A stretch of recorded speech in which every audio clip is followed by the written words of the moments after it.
All right, got the old control unit here. There's the new levers to go on it. New face that I got for it. These are the servos that it's gonna use. We'll get to that later. But we're gonna take this apart and redo these levers on it gladly.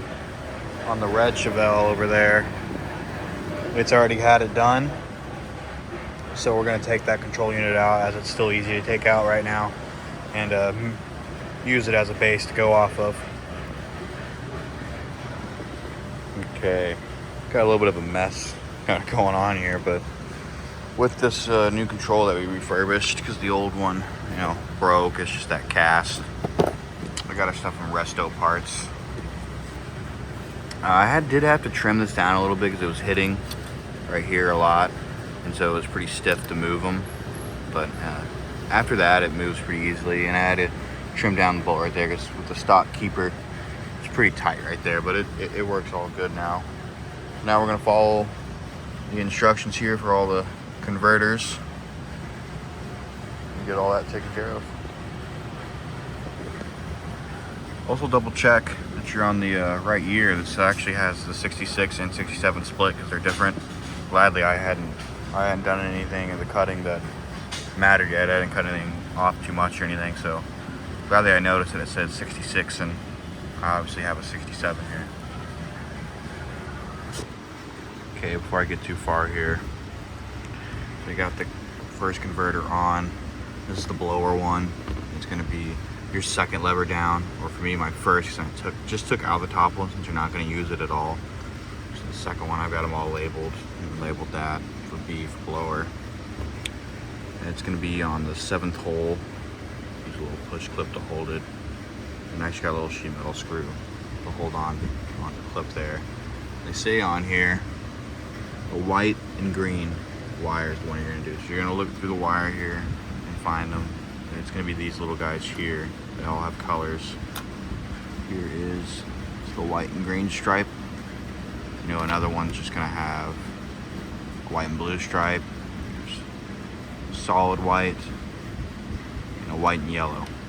But we're gonna do a white and green one, like it says, obviously, and then update you from there. All right, got them hooked up. White and green stripe one here. This is the white and red stripe one here, and then the white and yellow stripe one here. And it says the white and blue stripe one isn't used, and it zip tie it here, and then go through this hole to zip tie the rest of the wiring harness like that. And we'll continue from there. Okay. So you got this all mounted. So what you're going to want to do now is, your hose is obviously too long. So one way you can do this, because you got to cut it, and you don't want to cut it too short because then you're screwed. You're better, and since your wheel tub is not 100% in place, so hold this even with your fitting in here, and then take you a little silver pin of some sort. So you're gonna hold it, and you want your fitting, your hose needs to come all the way bottomed out into the ferrule. And that's what this little hole's for, is to verify that your hose is in there before you crimp it. So hold it up in here, and then mark it like we've kind of already got marked. And I would still cut it a little bit long than your mark, because you've got, when you put your wheel tub in there, it's going to come up a little bit, and you've got plenty of slack in that area, so you got room for a little bit of extra length. So then you can just pull it out, we'll cut it off, and we can crimp it out here with our portable crimpers. And that's what you'll do next. And then that circuit of the system is finished, and then you can go ahead and put your wheel tub back in permanently.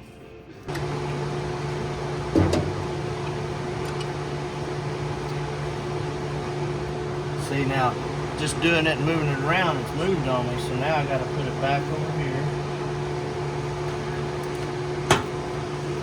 find the mark.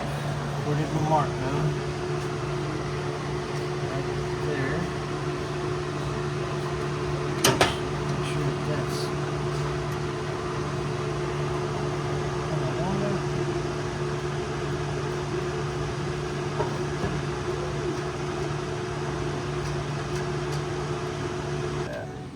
So when you're putting these fittings together and mocking stuff up, of course, always oil your O-ring. Put a little oil on the threads. Put a little oil on your male threads. And then pull the nut back. And can you see this? Yeah, you're good. Okay. Pull the threads back and seat your fitting up to the O-ring. And then you should be able to start that nut and run it up by hand. This is a good one. Till it snugs up. Okay.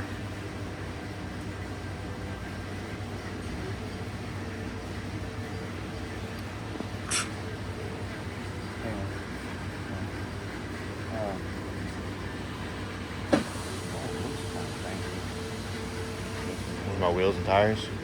Hell yeah. You want to stop by a Discount Tire on our way to lunch? So I can have them stop, let them mount them, and bring them, just get something quick to eat. Are you recording all this? I mean, I'll keep it in the video. Yeah, okay. So your tires and wheels came in? Yeah, I got the Mickey Thompson. So what I'm showing him to do is he's going to change thermostats and go to a 180, being that it's a small block carburetor deal. So what we do here is we're going to drill, I don't know if you can see this, we're just going to drill a couple of 1/8" holes. This is a high flow Mr. Gasket, what they call a balanced one. It's also a high flow. So we're going to drill a couple of 1/8" holes in it, and then when it's in there and it's all put back together and you're filling the system up with your coolant, it allows any air to just come back out so you can fill up the whole system. Because if you get an air pocket trapped down in here, this will never get hot enough to open and circulate, and you'll end up with overheating an engine. So we're just going to drill right here in this lip, just a couple 1/8" holes. I'm going to try to without killing ourselves. So you can see here we've just put 2 in the lip.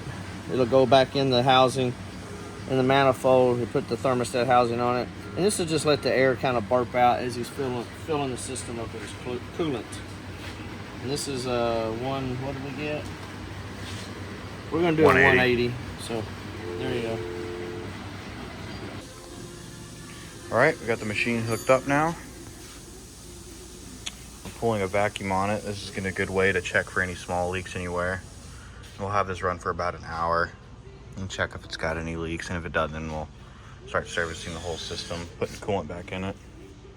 All the little final things now on it, and then we'll be there.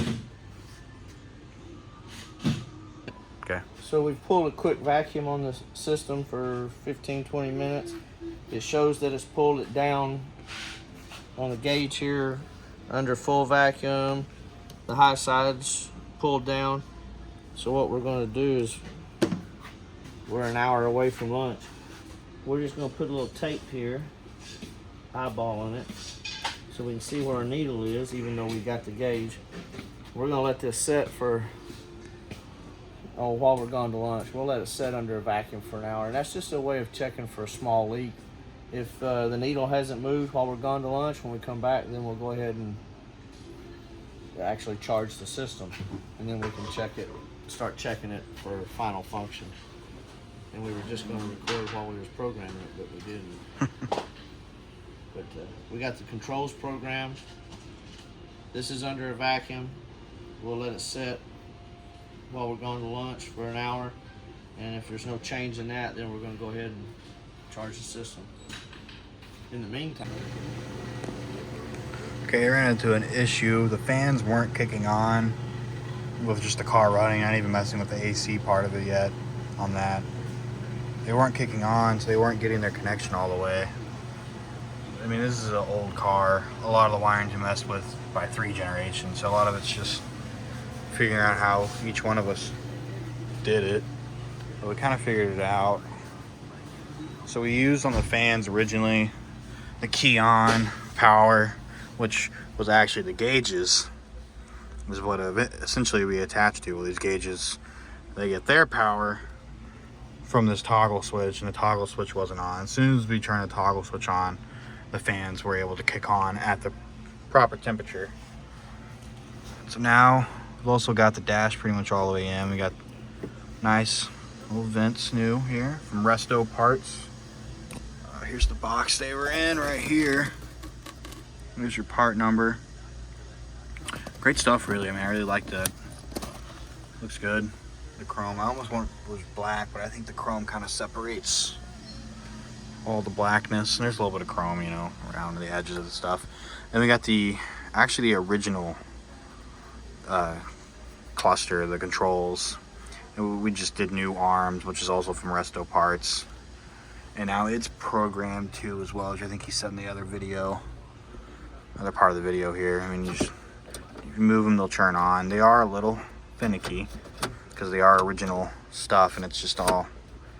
So you just got to be firm with it, and it'll move. It's just part of using old stuff and trying to make it work. But Vintage Air does offer a new one of these control panels. It doesn't look like a stock one though, and that's really what I wanted. But they do offer one, which would really be kind of a better option if you didn't care how that looked. It works a lot better. Or there's refurbished ones you can buy that are done probably a little bit better. That's where we're at so far. Finishing putting the dash in. It's all bolted up top. And then we're going to get up to there and charge the system and start blowing some cold air out of this baby. Alright. So, are we going? Yep. We're talking about finishing this thing up. So, he's got it done, it says. Let me turn this fan off right quick.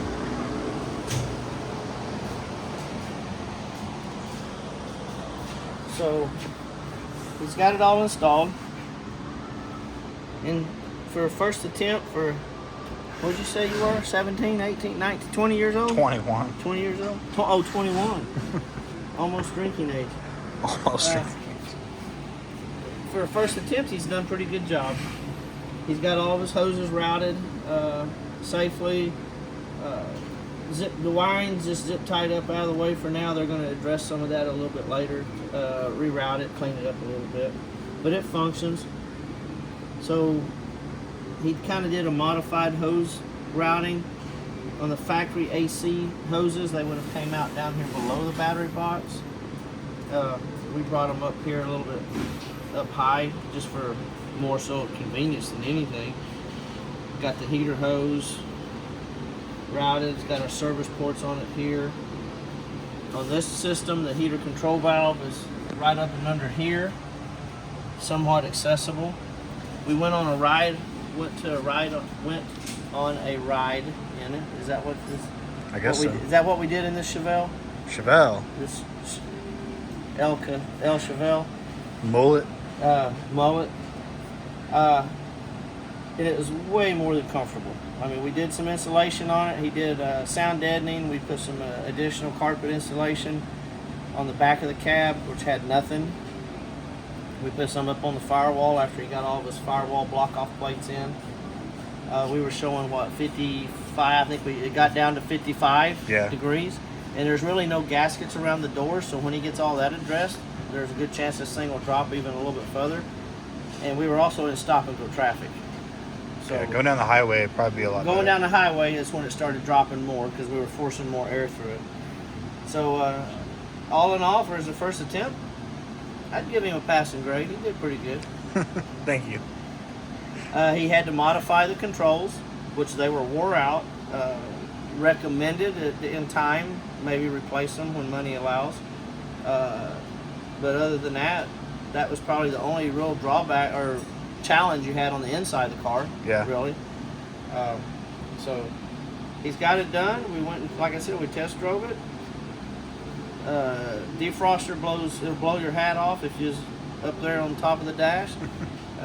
Coming out the vents, high volume, coming out the floor vents. Heaters work. I mean, it works. It's a good system. So, you know, if you're going to do this at home, just take your time. Read through the instructions to start with. Familiarize yourself. It's hot today. I think we hit 108 today, this afternoon. Familiarize yourself with the components that the instructions will talk about, and then just go step by step by their instructions. And like I said, if you don't understand something or whatever, don't hesitate to give us a call, Saxy Rod Shop. or you can call the Vintage Air Tech department. They'll be more than happy to help you. And again, I wanted to say we appreciate you and thank you again. We hit 1,000 subscribers. We're working towards that. The next goal, the next goal is the hours watched, I believe. Yeah. And we're not too far from that. And we'll see you next time. Thank you.